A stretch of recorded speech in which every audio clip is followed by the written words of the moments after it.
Chapters 1 and 2. Elijah's final days and Elisha's ministry begins. The book of 2 Kings opens with the final acts of the prophet Elijah. He calls down fire from heaven to confront a wicked king, then ascends to heaven in a whirlwind, passing his prophetic mantle to Elisha. Elisha begins his ministry by performing miracles, showing God's power, such as healing water and multiplying oil for a widow. Chapters 3 through 8, Elisha's miracles and ministry. These chapters highlight Elisha's incredible miracles. He purifies poisoned water, raises a boy from the dead, feeds 100 people with a small amount of food, and heals Naaman, a Syrian commander, from leprosy. These stories show how Elisha continues to influence Israel's kings during times of war and conflict, revealing God's care for both Israel and even its enemies. Chapters 9 and 10. Judgment on Ahab's family. God's judgment on King Ahab's family begins as Jehu, a commander of Israel's army, is anointed king. Jehu is tasked with wiping out Ahab's descendants and Queen Jezebel, who led Israel into idol worship. Jehu eliminates them in a violent series of events, fulfilling Elijah's prophecy of judgment against the house of Ahab. Chapters 11 and 12. Queen Athaliah and King Joash of Judah. In the southern kingdom of Judah, Athaliah tries to seize the throne by killing off the royal family.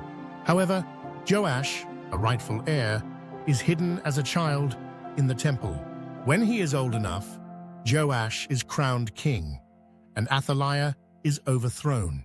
Joash repairs the temple and implements religious reforms, but his reign eventually faces struggles with idolatry. Chapters 13 through 17. The decline of Israel and the fall of Samaria. The northern kingdom of Israel suffers under a series of wicked kings, and the people continue to fall deeper into idol worship. Despite the warnings of prophets, Israel does not return to God. This leads to the ultimate fall of Israel in chapter 17, when the Assyrians invade, destroy Samaria, and take the people into exile. This marks the end of the northern kingdom. Chapters 18 through 20. King Hezekiah's reforms in Judah. In Judah, King Hezekiah stands out as a faithful ruler who leads major religious reforms. He removes idols and restores proper worship of God. When the Assyrians threaten to invade, Hezekiah prays to God, and the nation is miraculously delivered when an angel wipes out the Assyrian army. Later, Hezekiah falls ill but prays to God, and his life is extended by 15 years. Chapter 21. The wickedness of King Manasseh. After Hezekiah, his son Manasseh becomes king and does great evil, undoing his father's reforms. Manasseh leads Judah into deep idol worship, marking one of the lowest points in Judah's history.